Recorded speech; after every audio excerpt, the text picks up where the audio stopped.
Aula de História, módulo 7, página 112. As mãos e os pés do senhor de engenho. Neste módulo, nós vamos conhecer a organização do engenho de açúcar colonial e compreender o que faziam e como viviam os escravizados nos engenhos. Acompanhe a leitura com a professora. Você aprendeu que os indígenas foram os primeiros trabalhadores na produção de açúcar. Em seguida, estudou como os africanos viviam e se organizavam em seu continente e em que condições foram trazidos para o Brasil. Nas próximas aulas, vamos saber como eram as fazendas produtoras de cana-de-açúcar e entender como o trabalho dos africanos foi explorado na colônia. Observe esta imagem na sua apostila.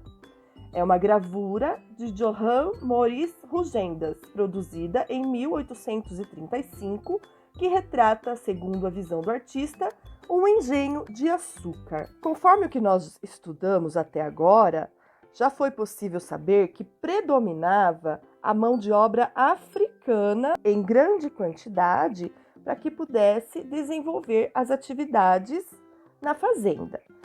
Aqui nesta imagem, você pode observar a moenda, que está bem aqui no centro. A moenda é um instrumento utilizado para moer a cana-de-açúcar. Enquanto, olha só, os escravos estão aqui todos trabalhando no serviço pesado, prestem atenção, ó, olha o tamanho dessa moenda, olha o peso que eles estão carregando aqui, né, cana-de-açúcar. Enquanto isso, olha lá, os senhores, né? Onde estão os brancos? Estão ali, ó, na varanda, apenas olhando eles trabalharem. Todos ali, ó, só observando. Então, os brancos que eram os que dominavam e os negros eram os escravizados. Olha aqui o tamanho dos torrões de açúcar que estão bem aqui, ó, no fundo dessa imagem aqui, ó, na mureta aqui da varanda da casa. Olha o tamanho desse torrão de açúcar.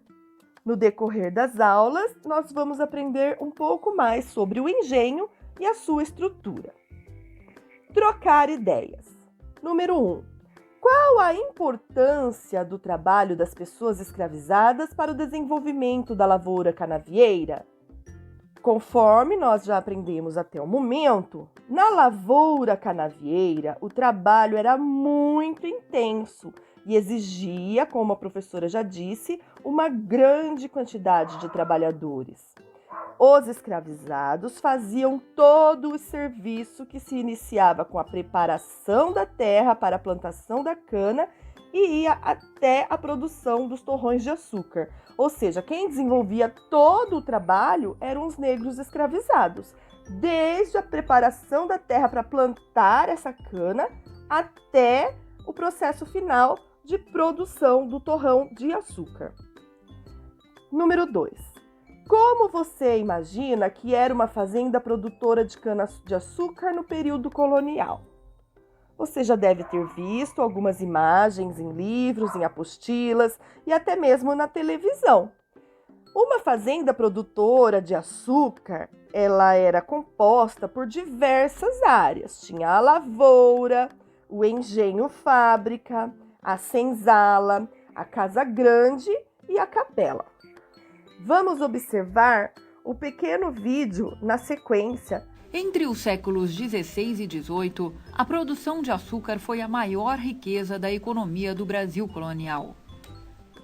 O processo de produção açucareira era complexo e envolvia muitas etapas. A mão de obra escrava era a mais utilizada nos trabalhos. Inicialmente derrubava-se a mata e o terreno era limpo. Em seguida eram abertas covas onde se fazia o plantio das mudas de cana. Quase um ano depois, a cana crescida era cortada e transportada em barcas ou em carros de boi até as moendas. Nas moendas, grandes cilindros de madeira movidos por força animal ou hidráulica moíam a cana para extrair o caldo. Sob a supervisão do mestre de açúcar, o caldo era cozido durante horas, até virar um melaço. Ao atingir o ponto certo, o melaço era colocado em formas de barro e as impurezas eram retiradas. O melaço ficava nessas formas até se separarem diferentes tipos de açúcar. Após essa etapa, o açúcar era retirado da forma, mas o processo de branqueamento não agia por igual nas formas, de tal modo que o açúcar era separado em dois tipos, o claro e o mascavo, ou escuro. Depois de ficar exposto ao sol por até 20 dias, o açúcar era pesado, empacotado e levado aos portos, onde era embarcado em navios com destino aos mercados consumidores da Europa. Página 113, o engenho colonial. O que é um engenho de açúcar? É o local onde se produz o açúcar, o lugar onde levavam a cana para fazer o açúcar. É isso mesmo! O engenho é uma espécie de fábrica. No Brasil, ele existe desde o século XVI, quando se iniciou a produção do açúcar. Mas naquela época, os engenhos não eram apenas a fábrica do açúcar. Nas próximas aulas, vamos entender o porquê. A sociedade açucareira e o trabalho escravo nas fazendas de cana-de-açúcar. Os homens, mulheres e crianças que trabalhavam na produção de açúcar no Brasil colonial eram, em sua grande maioria, escravizados de origem africana. Eles eram considerados as mãos e os pés do senhor de engenho, pois faziam todo tipo de trabalho, promovendo a riqueza dos seus senhores. Na fazenda, os escravos desempenhavam várias funções, chegando a trabalhar 18 horas por dia. Alguns trabalhavam com os serviços domésticos na casa grande, que é a residência dos proprietários e suas famílias. Cozinhavam, lavavam, limpavam a casa, costuravam e cuidavam dos filhos de seus senhores. Outros trabalhavam diretamente na produção do açúcar na lavoura ou no engenho. Observe a imagem da página 114 e 115, onde está retratado o engenho. Nós já vimos uma imagem dessa nas apostilas anteriores. Você deve estar lembrado. Olha só, como você pode ver, tem trabalhadores escravos distribuídos por todos os setores do engenho. Em todos os lugares tem escravos trabalhando. Por isso que eles são chamados de mãos e pés do senhor de engenho, porque em todos os lugares da fazenda tem escravos trabalhando. Acompanhe a leitura da página 116. Os escravizados moravam nas senzalas sem nenhum tipo de conforto. A proliferação de doenças e as péssimas condições de vida nessas moradias fazia com que boa parte deles morressem muito cedo. Somente aqueles que serviam como escravos domésticos tinham a chance de viver por mais tempo, pois seu trabalho exigia menos esforço que o desenvolvido na lavoura. No entanto, nenhum deles escapava dos castigos físicos e psicológicos. Caso não cumprissem as determinações dos seus senhores ou não atingissem as cotas de produção fixadas para cada um deles, tanto no campo como no trabalho doméstico, podiam apanhar muito, ser amarrados, chicoteados, presos por correntes, entre outras formas de tortura e extrema violência. Aqui nesta imagem, conforme a legenda, nós temos uma gravura de Jean-Baptiste Debret, produzida no século XIX, que retrata um castigo no pelourinho, segundo a visão do artista. Com um instrumento de tiras de couro chamado açoite, os escravizados recebiam chicotadas amarrados a um tronco. Esta cena vocês já devem ter visto em filmes, em novela, e era realmente assim que acontecia. Nesta outra imagem, que você também já deve ter visto na internet, é uma gravura de Jacques Etienne, produzida em 1839, e representa, segundo a visão do autor, uma escrava usando a chamada máscara de Flandres, que impedia a pessoa de comer e de falar. Havia diversos tipos de argolas de ferro que prendiam o pescoço do escravizado. Delas poderia sair uma haste curta ou longa. Algumas possuíam sinos nas extremidades, fazendo barulho por toda vez que o castigo se movia. Então, em época de pandemia, isso aqui é bom para a gente prestar atenção. Tem muito adulto que reclama de usar a máscara de pano, reclama de usar aquela máscara descartável para sair na rua, mas nesse momento nós estamos usando aquela máscara de pano, essa máscara de papel descartável, por uma questão de saúde, para o nosso bem, para preservar a nossa saúde. Agora, os escravos, olha aqui, eles usavam esse tipo aqui de máscara de ferro para impedir que eles comessem e sequer falassem. Então, fica aí uma dica para pensar em tudo isso, todo esse tipo de violência que acontecia antigamente.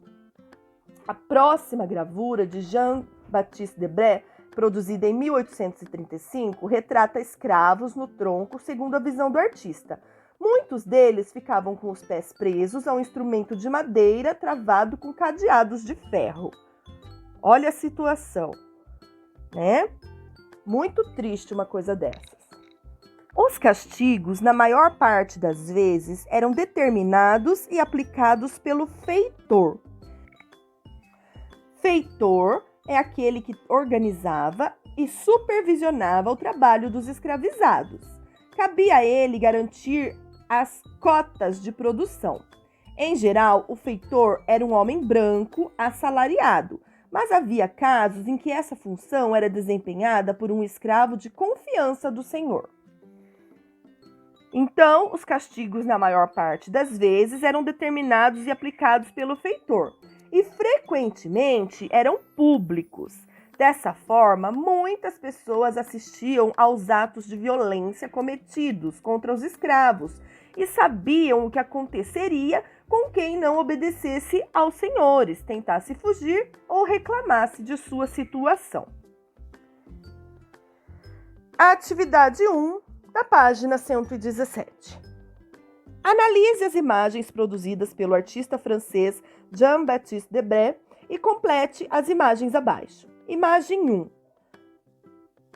Pequena moenda portátil, pintura de Jean-Baptiste Debray, século XIX. Cena retratada. O que está sendo retratado aqui? Quem são os personagens? Como as pessoas estão vestidas? Vamos fazer junto com a professora. O que está sendo retratado aqui? Observe. É um espaço interno, eles estão dentro de algum lugar. Pedaços de cana cortados e amontoados aqui no canto, Tem pedaço de cana aqui, tem pedaço de cana aqui. Aqui é uma moenda. Há um aparador na parede com alguns objetos e uma mesa também encostada na parede. Tem 2 escravizados que posicionam a cana nos rolos onde será comprimida e outros 2 giram uma longa base de madeira, olha aqui, que movimenta a moenda. Então, olha só, esses 2 aqui colocam a cana para ser esmagada. E esses 2 vão girando para que ela seja moída.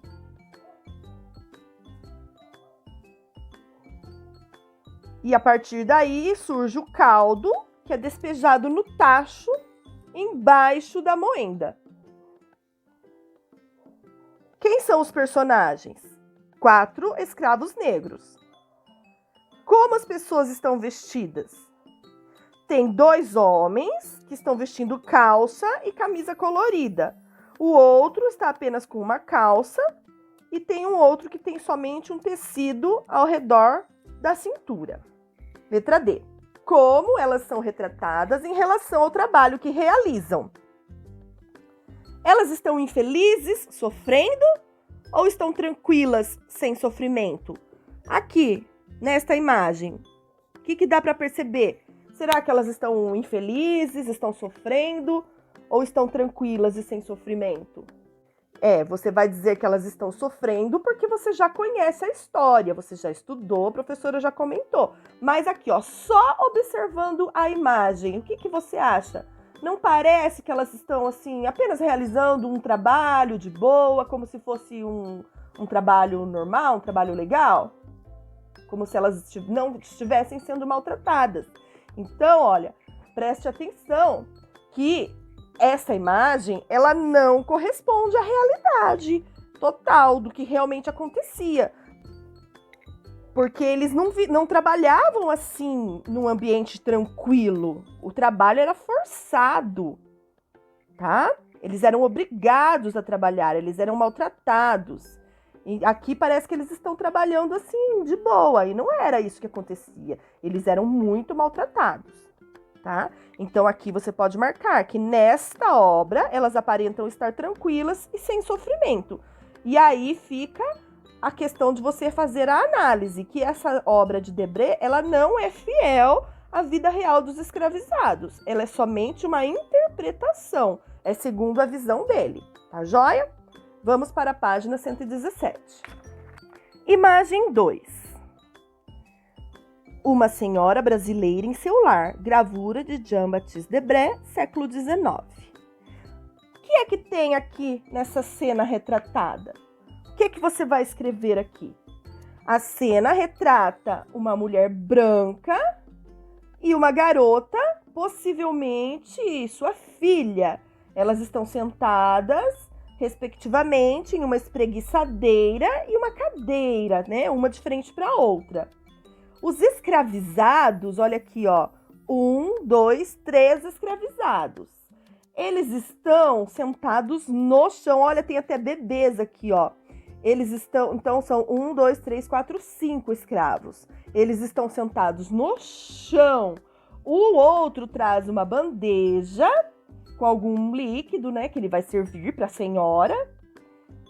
E aqui é o típico retrato que representa a dinâmica da vida dos escravos domésticos na Casa Grande. Eles estão aqui todos para servir aos brancos, a senhora.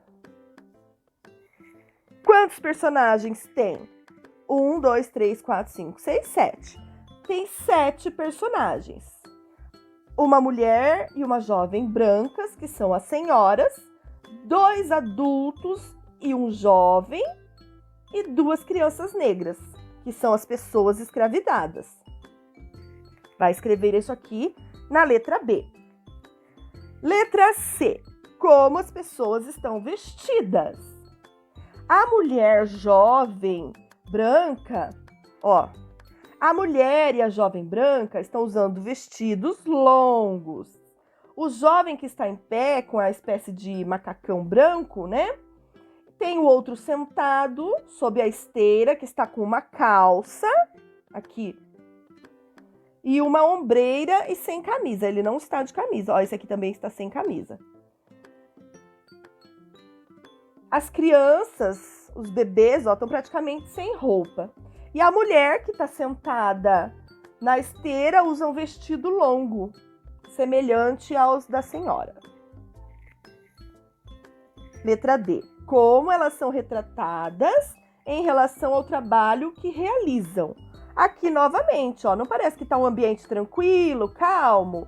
Sim, parece que elas nem estão sofrendo. Pode marcar aqui, ó. E aí fica novamente o alerta de que essas ilustrações, essa obra dele, não retrata fielmente o fato do jeito que aconteceu. A realidade.